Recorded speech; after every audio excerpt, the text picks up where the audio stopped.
Tes, tes, ya. Bismillahirrahmanirrahim.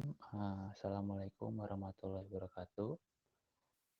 Selamat siang, Bapak Ibu. Untuk para peserta acara pesantren kilat online pada siang hari ini. Untuk hari ini ya, hari ini kita mulai jam 1 ya. Kita hari ini ada 2 sesi, yaitu ada sesi pertama kajian bersama Bapak Muhammad Fikri mengenai tauhid, lalu nanti ada mengenai tilawah Al-Quran, Asmaul Husna, dan review tajwid yang telah dibacakan. Jadi semacam tadarusnya bersama Kang Sony. Baik, saya inikan lagi untuk acara pada pesantren kilat online ini adalah dalam rangka menyambut bulan suci Ramadan, yang dimana bisa berkolaborasi dengan Syariah Bisa menyanyikan pesantren kilat online di bulan Ramadan ini. Dan pesantren kilat online tersebut dapat diikuti secara online melalui platform tampil yang bertujuan untuk meningkatkan iman dan takwa kepada Allah Subhanahu wa taala dan menambah wawasan ilmu agama Islam dan menambah wawasan ilmu bidang teknologi. Tagline dari pesantren kilat online ini adalah belajar ngaji, data science, dan bisnis di bulan suci Ramadan. Baik, itu saja pembukaan dari saya. Saya kali ini ada kajian mengenai tauhid bersama Bapak Fikri. Saya sambungkan dulu dengan Bapak Fikri. Halo Pak, Assalamualaikum warahmatullahi wabarakatuh. Sehat Pak? Suaranya Pak sepertinya belum masuk Pak.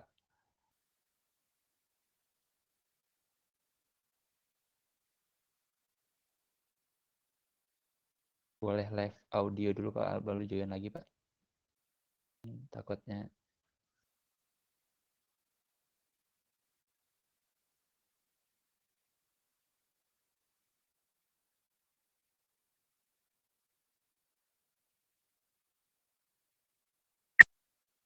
Nah. Halo, tes Ya, 1, 2, 3. Nah, ya, masuk Mas? Pak. Oke. Sudah, Pak. Pak sudah masuk. Baik. Jadi untuk pada siang hari ini akan diisi oleh Bapak Vicky. Pak, apakah sudah siap Pak untuk mengisi kajian hari ini Pak? Insya Allah. Alhamdulillah. Terima kasih Pak. Untuk itu waktu dan tempat saya persilakan Pak. Oke, terima kasih Mas Ibrahim dan teman-teman yang ada di bisa.ai. Assalamualaikum warahmatullahi wabarakatuh. Alhamdulillahi hamdan katsiran thayyiban mubarakan fih kama yuhibbu rabbuna wa yardah. Wassalatu wassalamu ala nabiyyina wa maulana wa habibina al-mustafa sallam wa ala alihi wa sahbihi wa man tabi'ahum bi ihsanin ila yaumiddin, amma ba'du. Alhamdulillah pada kesempatan siang hari ini selepas sholat Jumat ya, kita bisa kembali bertemu lagi meskipun masih melalui platform video conference. Pada pertemuan sebelumnya saya sudah menyampaikan salah satu tema di dalam masalah fikih, yaitu tentang fikih ikhtilaf ya. Dan tema itu adalah tema yang sangat penting di tengah-tengah kehidupan umat Islam pada hari ini. Pada kesempatan kali ini saya akan menyampaikan tema yang menjadi salah satu substansi ajaran agama Islam yang mencakup pokok-pokok agama Islam, yaitu tentang Islamic worldview. Kalau kita membahas masalah fikih seperti yang sudah kita bahas bahwa di dalam masalah fikih itu sangat memungkinkan muncul berbagai macam hukum-hukum yang saling berbeda, ya, karena fikih itu multi interpretatif, ya, memungkinkan para ulama menginterpretasi satu dalil dengan istimbat ahkam yang nanti menghasilkan produk hukum yang saling berbeda satu dengan yang lainnya. Dan hal tersebut adalah sesuatu yang wajar, sesuatu yang lumrah. Akan tetapi ketika kita nanti masuk ke dalam pokok-pokok agama Islam, ya, maka tugas kita, kewajiban kita adalah memegang dengan kuat, memegang dengan erat, meskipun zaman telah berubah, meskipun teknologi semakin canggih, tapi ada beberapa pokok agama Islam yang harus kita tetap pegang dengan kuat. Oleh karena itu, pada kesempatan kali ini saya mengangkat suatu topik yang cukup penting, yaitu tentang Islamic worldview. Kita langsung mulai. Nah, apa sih definisi dari Islamic worldview itu sendiri? Jadi Islamic worldview itu secara harfiah atau secara terjemahan artinya adalah alam pandangan Islam, ya. Worldview Islam. Istilah Islamic worldview ini dipopulerkan oleh salah satu filsuf Islam terbesar pada hari ini, yaitu Profesor Dr. Sayyid Muhammad Naqib Al-Attas. Beliau aslinya Indonesia, dari daerah Bogor, kemudian beliau pindah ke warga di Malaysia dan mendirikan kampus di sana, memimpinnya dan melahirkan banyak cendekiawan Muslim yang tersebar di seluruh dunia. Nah, Sayyid Muhammad Naqib Al-Attas ini, beliau disebut-sebut sebagai tokoh yang pertama kali atau awal mula mempopulerkan istilah Islamic worldview. Nah, beliau, Sayyid Muhammad Naqib Al-Attas, mengartikan Islamic worldview dengan istilah ru'yatul Islam lil wujud. Bagaimana Islam memandang segala sesuatu yang wujud, atau bagaimana cara pandang Islam terhadap wujud. Ini definisi Islamic worldview dari Sayyid Muhammad Naqib Al-Attas. Nah, para cendekiawan yang lain itu mendefinisikan dengan definisi yang tidak sama dengan yang didefinisikan oleh beliau. Misalkan Sayyid Qutb itu mendefinisikan Islamic worldview sebagai at-tasawwur al-islami, ideologi Islam. Kemudian juga cendekiawan lain ada yang mendefinisikan al-mabda al-islami. Kemudian juga ada definisi yang lain, nadhariyat al-islami, ya, dan lain sebagainya. Nah, definisi yang telah dipilih oleh Sayyid Muhammad Naqib Al-Attas ini sangat penting sekali. Ya. Beliau menjelaskan bahwa Islamic worldview ru'yatul Islam lil wujud. Bagaimana Islam, bagaimana cara pandang Islam melihat sesuatu yang wujud itu. Nah, konsep pertama yang akan kita bahas pada pembahasan ini adalah tentang wujud di dalam pandangan Islam. Selama ini mungkin kita akan mendefinisikan bahwa wujud itu adalah segala yang bisa dilihat oleh mata, didengar oleh telinga, kemudian dirasakan oleh panca indera kita. Maka kita akan menyimpulkan bahwa itulah wujud. Sedangkan di dalam alam pandang Islam, wujud itu tidak hanya wujud yang sifatnya materialistis. Wujud yang hanya bisa diindera oleh panca indera kita. Tidak hanya terbatas kepada wujud-wujud yang bisa ditangkap oleh pandangan mata, didengarkan oleh telinga, dirasakan oleh indera yang ada pada tubuh manusia. Islam membagi wujud ke dalam dua jenis.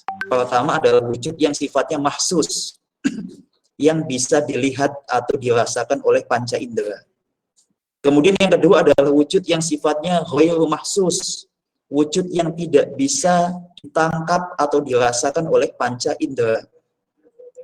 Contoh-contoh misalkan wujud yang mahsus itu masjid, ya, sekolah, bukan sekolah online, sekolah fisik, gedung-gedungnya, kemudian juga baju yang kita pakai, kemudian tubuh manusia, itu semua adalah wujud yang sifatnya mahsus, wujud-wujud yang sifatnya fisikal, ya. Kemudian yang kedua, ada wujud yang sifatnya tidak bisa diindra, yang tidak bisa dilihat. Misalkan pahala, kemudian juga surga, neraka, malaikat, kemudian Allah, ya. Itu adalah contoh-contoh wujud ghairu mahsus, wujud yang tidak bisa diindra oleh manusia pada saat sekarang ketika hidup ini. Nah, cara pandang ini sangat penting sekali teman-teman, karena salah satu Islam dengan filsafat materialis yang bisa ditangkap oleh panca indera manusia. Makanya ketika segala sesuatu tidak bisa diindra, tidak bisa dibuktikan dengan saintifik, dengan empirical, dengan rasio, maka akan ditolak. Ya. Makanya kita tidak heran ada beberapa pihak yang misalkan mereka menolak adanya Tuhan. Tuhan bagi mereka adalah sebuah ilusi, sebuah hayalan yang diciptakan oleh manusia yang belum dewasa. Ada salah satu tokoh pemikir barat yang mengatakan demikian. Sehingga ketika segala sesuatu itu tidak bisa dibuktikan dengan panca indera, maka akan disimpulkan sesuatu itu tidak ada. Malaikat tidak bisa dilihat oleh mata, kemudian juga jin, sampai Allah Subhanahu wa Ta'ala tidak bisa dilihat secara langsung oleh manusia, maka dalam pandangan filsafat materialisme itu dianggap tidak ada. Ya. Maka adanya Tuhan, adanya malaikat, adanya hal-hal yang gaib, itu sesuatu yang dianggap sebagai ilusi. Ya. Sedangkan di dalam pandangan Islam, wujud itu tidak hanya wujud yang bisa dilihat saja. Ada wujud ghairu mahsus tadi yang sudah saya jelaskan. Oleh karena itu, umat Islam kewajibannya adalah dia mengimani segala sesuatu yang gaib, meskipun segala sesuatu yang gaib itu saat ini tidak bisa dilihat wujudnya oleh mata manusia. Dan bukan berarti segala sesuatu yang gaib itu tidak ada, ya. Nah, itulah yang nantinya akan membedakan salah satu konsep utama pandangan alam Islam dengan pandangan alam barat atau pandangan alam sekuler, pandangan alam materialisme. Kita meyakini bahwasanya ketika kita berbuat baik, kita mendapatkan pahala. Ketika kita ditanya pahala itu mana buktinya, kita tidak bisa menunjukkan, tapi bukan berarti pahala itu tidak ada. Ketika kita melakukan suatu kemaksiatan, dan kita ditanya dosa itu wujudnya apa? Kita tidak bisa menunjukkan itu. Tapi kenapa kita mempercayai? Karena di dalam agama Islam itu salah satu konsep ilmu yang menjadi tumpuan, yang membedakan dengan konsep ilmu di barat, kita di agama Islam, konsep ilmu salah satunya menerima adanya wahyu dan juga khabar sodik, ya, yang dibawa oleh Rasulullah Shallallahu Alaihi Wasallam. Kewajiban kita adalah taslim, tasdik, menerima, meyakini, pasrah kepada kebenaran yang telah dibawa oleh Rasulullah Shallallahu Alaihi Wasallam, yang tidak lain kebenaran itu adalah kebenaran metafisika ilahiyah, kebenaran wahyu ilahi. Ya.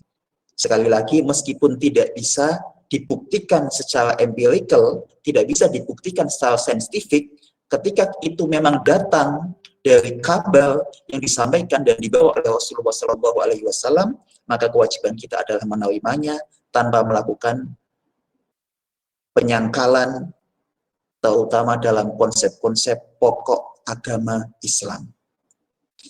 Kemudian yang selanjutnya, teman-teman semua, Islamic worldview atau konsep dasar agama Islam, ya, ketika dipandang menggunakan pandangan Islam, itu nanti akan sangat jelas sekali bedanya dengan cara pandang selain daripada alam pandangan Islam. Pandangan alam Islam. Contohnya misalkan begini, kita di dalam agama Islam mengenal konsep al-adl, ya, atau keadilan. Keadilan di dalam pandangan Islam itu bukan sama rata, sama rasa, sama bagiannya. Tidak. Tapi al-adl di dalam agama Islam adalah wad'u syai' fi mawadhi'ih. Meletakkan segala sesuatu sesuai dengan proporsinya. Nah, konsep-konsep adil di dalam Islam ini nanti akan membedakan dengan konsep keadilan, misalkan ketika kita bandingkan dengan konsep keadilan yang dibawa oleh penganut ajaran feminisme. Ya. Nah, misalkan para feminisme ini mengkritik bahwa agama Islam ini tidak adil terhadap perempuan. Contohnya bagaimana? Ketika misalkan kita sholat jamaah di masjid, ya, ada laki-laki, ada anak-anak, ada wanita dewasa. Wanita di dalam hukum Islam ketika sholat, maka tidak boleh dia mengimami laki-laki. Wanita tidak boleh menjadi khotib sholat Jumat. Wanita ketika mendapatkan bagian waris, itu bagiannya setengah dibanding dengan laki-laki. Maka ketika hal-hal semacam ini dipandang dengan menggunakan pendekatan feminisme, agama Islam akan dianggap agama yang tidak adil terhadap hak-hak kaum wanita. Padahal di balik itu semua ada masalah yang kadang akal manusia belum bisa menjangkaunya. Dan hal-hal semacam ini, masalah misalkan wanita mendapatkan bagian setengah atau lebih kecil dibanding laki-laki, dianggap tidak adil itu ketika pandangannya itu hanya pandangan yang simplistis, yang sederhana. Apabila dirinci lebih lanjut, itu malah sependek yang saya ketahui, itu malah ada banyak hal yang menguntungkan wanita. Nah, intinya adalah tadi ya, cara pandang Islam ketika dalam tema-tema keadilan itu bukan sama rata, sama rasa, sama bagiannya. Misalkan lagi cara pandang keadilan di dalam perspektif Islam dengan perspektif komunisme juga beda. Komunisme menginginkan setiap individu itu mendapatkan jatah finansial, fasilitas sama rata, sama rasa, dan dikelola oleh negara. Ya. Semua alat-alat produksi diambil oleh negara. Tidak ada lagi kaum borjuis, tidak ada lagi orang kaya, semua sama posisinya. Keadilan di dalam Islam tidak mutlak demikian. Ya.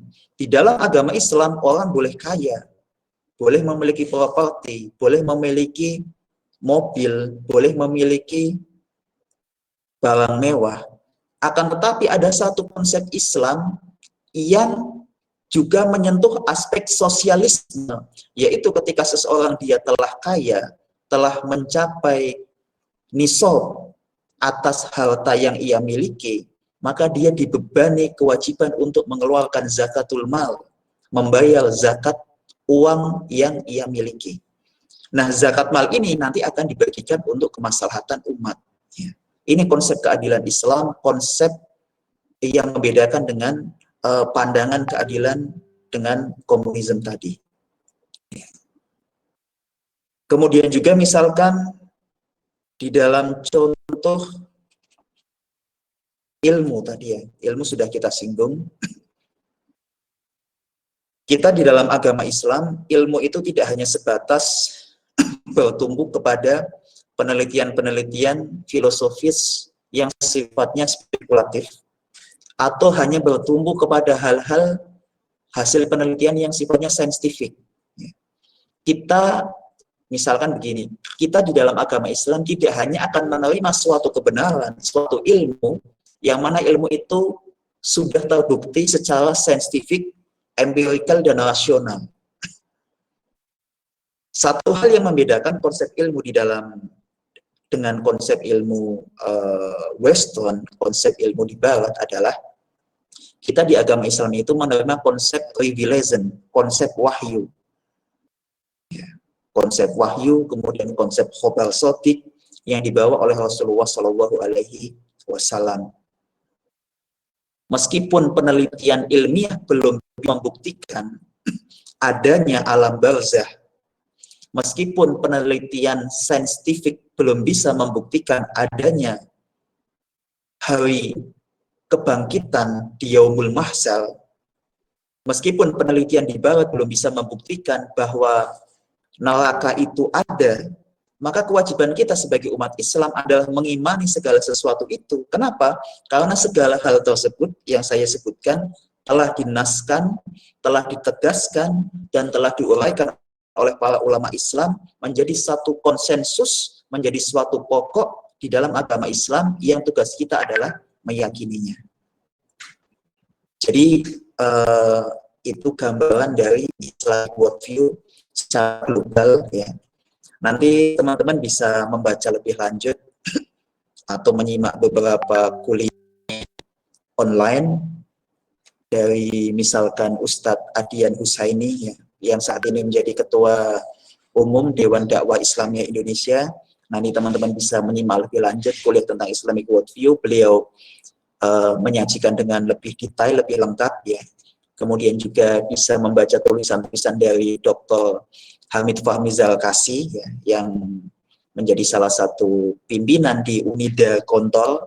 Kemudian juga nanti bisa membaca tulisan-tulisan dari Ustadz Dr. Syamsuddin Arif ya, yang saat ini menjadi Direktur INSIS Jakarta ya, dan juga ustadz-ustadz lain ya, yang sudah membahas tentang Islamic worldview. Nah, apakah Islamic worldview ini tidak memiliki landasan dari Alkitab? Jawabannya adalah ada. Saya di sini hanya akan membahas secara sekilas saja, teman-teman semua. Salah satu ayat yang menjadi landasan tentang konsep Islamic worldview, tentang ru'yatul Islam lil wujud ya, tentang wujud itu ada yang khairu mahsus, adalah salah satunya ayat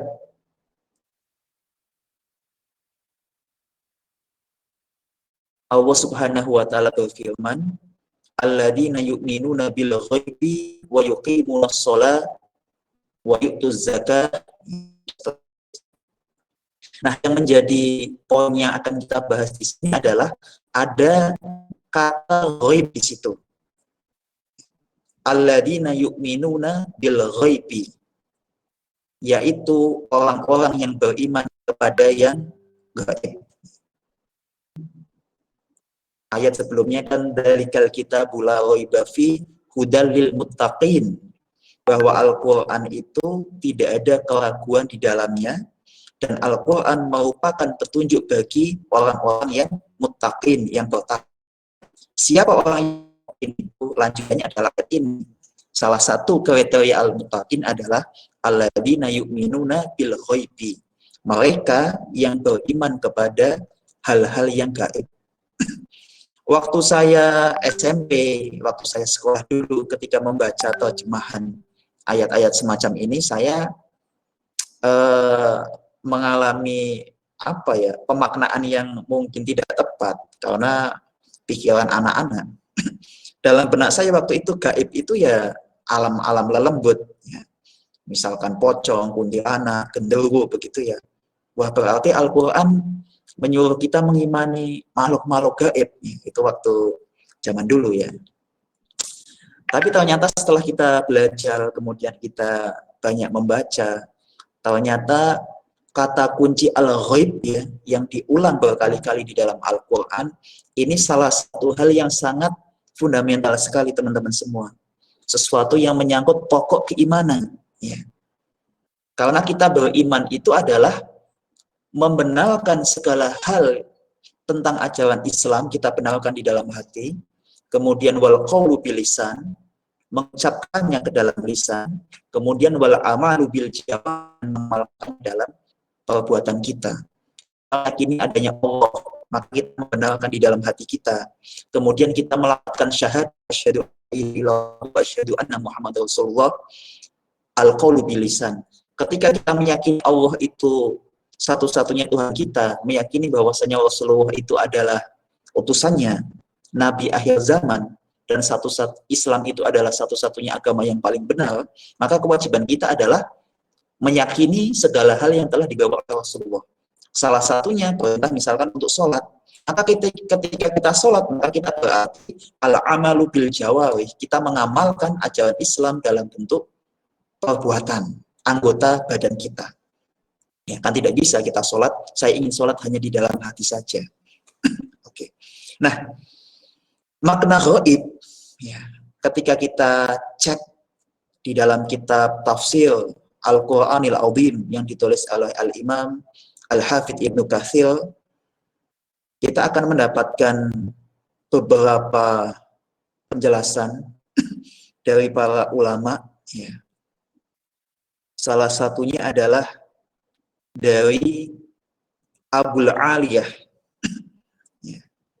Imam Abul Aliyah menafsirkan ayat yu'minuna bil ghaibi, kata beliau, qala yu'minuna billahi wa malaikatihi wa kutubihi wa rusulihi wal yaumil akhir wa jannatuhu wa naruhu wa jannatihi wa narihi wa liqaihi wa yu'minu bil hayati ba'dal maut wa bil ba'si fahada ghaibun kulluhu. Ini di sini tulisannya soalnya kecil, ya. Saya nggak begitu kelihatan. Mohon maaf. Jadi kata Abul Aliyah, ya, yu'minuna bil ghaibi, orang yang beriman, salah satu tandanya atau kriterianya adalah mengimani hal-hal yang gaib. Hal-hal yang gaib itu hal-hal yang gaib itu bukan seperti sekarang yang lagi viral ya, baby ngepet misalkan gitu, bukan ya. Pocong itu bukan. Tapi kata Abul Aliyah, ya, yu'minuna bil ghaibi itu maknanya adalah yu'minuna billahi, hendaklah kalian beriman kepada Allah, wa malaikatihi, dan kepada malaikat-malaikatnya, wa kutubihi, dan kepada kitab-kitabnya, Zabur, Taurat, Injil, wa rusulihi, dan kepada rasul-rasulnya yang telah Allah utus ke bumi ini, wal yaumil akhir, dan pada yaumul akhir, wa jannatihi wa narihi, dan juga kalian beriman dengan adanya surga dan juga nerakanya. Meskipun kita tidak melihat langsung hari ini surga itu kayak gimana, neraka itu kayak gimana, tapi Rasulullah telah membawa wahyu dari Allah di dalam Al-Quran, dan di dalam Al-Quran berulang kali menyebutkan adanya surga dan adanya neraka. Waliqaihi, dan beriman bahwasanya kelak kita akan berjumpa kepada Allah Subhanahu wa taala, wa yu'minu bil hayati ba'dal maut, dan juga beriman kepada kehidupan setelah kita meninggal dunia. Wa bil ba'si, dan juga beriman kepada hari kebangkitan.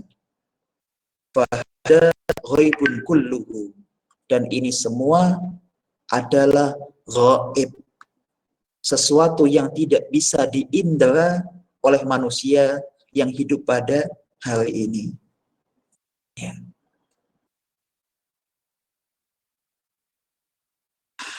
Kemudian yang kedua, ini masih sama, masih di tafsir Ibnu Katsir, masih di ayat yang sama.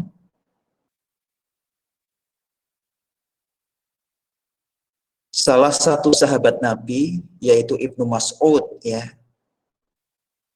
dan juga sekumpulan sahabat Nabi yang mulia Muhammad SAW, malah menjelaskan makna al-ghaib itu adalah amal ghaibu fama ghaba anil ibad, bahwasannya yang dimaksud al-ghaib, sesuatu yang gaib itu adalah segala hal yang ghoba, yang tidak bisa dilihat oleh hamba ketika dia hidup di dunia, ketika masih hidup.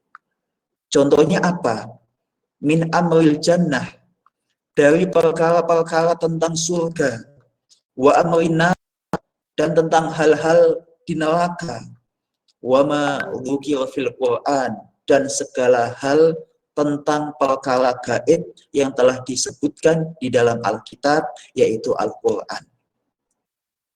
Ya.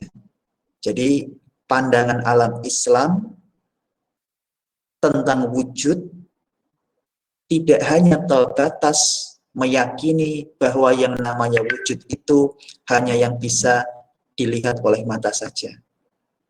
Tapi ada wujud yang kedua yang dinamakan sebagai wujud ghairu mahsus. Contohnya surga, neraka, kemudian yaumul ba'tsi, hari kebangkitan, kemudian juga alam kubur, adanya malaikat, adanya Allah, dan seterusnya yang telah dijelaskan di dalam Al-Quran. Kemudian yang ketiga, kalau tadi penjelasan dari Ibnu Mas'ud dan sejumlah sahabat Nabi, kalau sekarang penjelasan dari Imam Atha bin Abi Rabah, ya, salah satu tabi'in, satu fase kehidupan setelah fase kenabian atau fase zaman sahabat Nabi ketika hidup. Ya. Wa qala Atha ibnu Abi Rabah, ya, berkata Atha bin Abi Rabah, man amana billahi faqad amana bil ghaib. Barang siapa yang dia mengaku beriman kepada Allah, maka kewajibannya adalah beriman kepada hal-hal yang gaib. Ini penjelasan dari para sahabat dan juga tabi'in tentang makna ghaib di dalam ayat alladzina yu'minuna bil ghaibi. Kemudian di ayat yang keempat, ini juga masih sama, bahwa ketika teman-teman lihat di dalam ayat-ayat Al-Quran, kita akan menjumpai beberapa ayat yang diulang tentang orang-orang yang meyakini, ya, atau ayat-ayat yang diakhiri dengan lafaz yuqinun, gitu ya, dan sejenisnya. Nah, di dalam ayat yang keempat ini Allah Subhanahu wa taala berfirman, "Walladzina yu'minuna bima unzila ilaika wa ma unzila min qablik." Ciri orang yang bertakwa selanjutnya adalah mereka yang mengimani apa-apa yang telah Allah turunkan kepada para nabi, kepada Rasulullah, ya, kepada engkau Muhammad, wa ma unzila min qablik, dan segala sesuatu yang telah Allah turunkan sebelum Rasulullah SAW, yaitu kepada nabi-nabi yang lain. Nah, penjelasan dari Ibnu Abbas, ya, tentang ayat ini, ay yusaddiquna bima ji'ta bihi minallah, maka tugas kalian wahai kaum muslimin adalah membenarkan segala sesuatu yang datang dari Allah Subhanahu wa taala. Wa ma jaa bihi man qablaka minal mursalin, dan membenarkan segala sesuatu yang datang dan dibawa oleh para nabi sebelum Nabi yang mulia Muhammad sallallahu alaihi wasallam.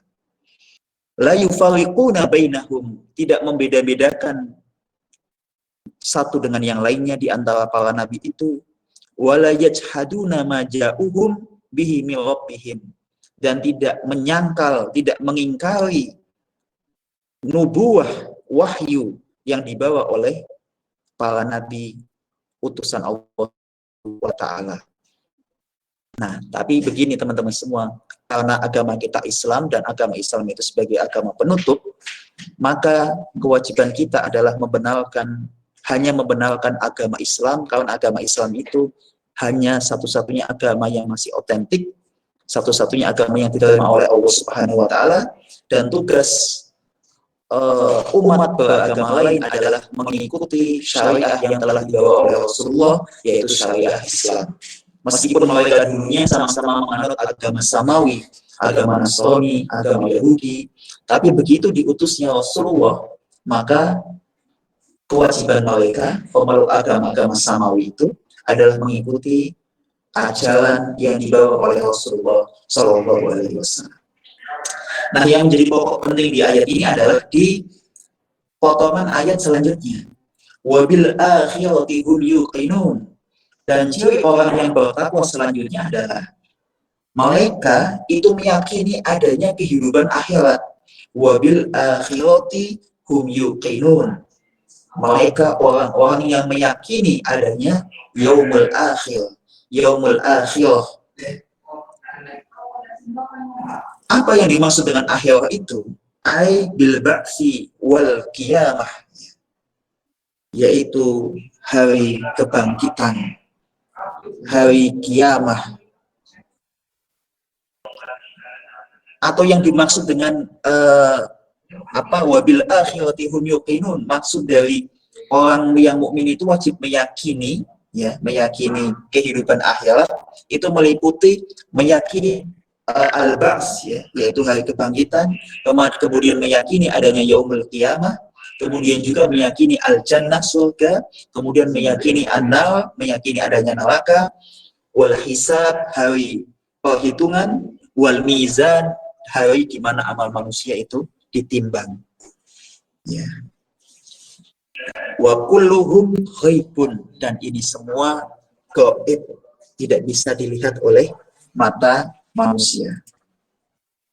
Mungkin ini saja yang dapat saya sampaikan pada pertemuan hari ini. Kurang lebihnya saya mohon maaf. Wabillahi taufiq wal hidayah. Wassalamualaikum warahmatullahi wabarakatuh.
Baik, terima kasih untuk Bapak Fikri atas pemaparan mengenai Islamic world view. Mungkin dari Bapak Ibu, teman-teman juga yang hadir pada siang kajian hari ini, mungkin ada tanggapan atau enggak pertanyaan yang belum belum paham mengenai materi yang sudah dipaparkan oleh Bapak Fikri. Boleh bertanya atau menanggapi itu, atau bisa menyalakan mode mic-nya gitu biar menanyakan langsung kepada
Jika tidak ada pertanyaan, Bapak pikir mungkin ada closing statement Pak untuk kajian siang hari ini? Tes. Sudah ada Pak. Oke.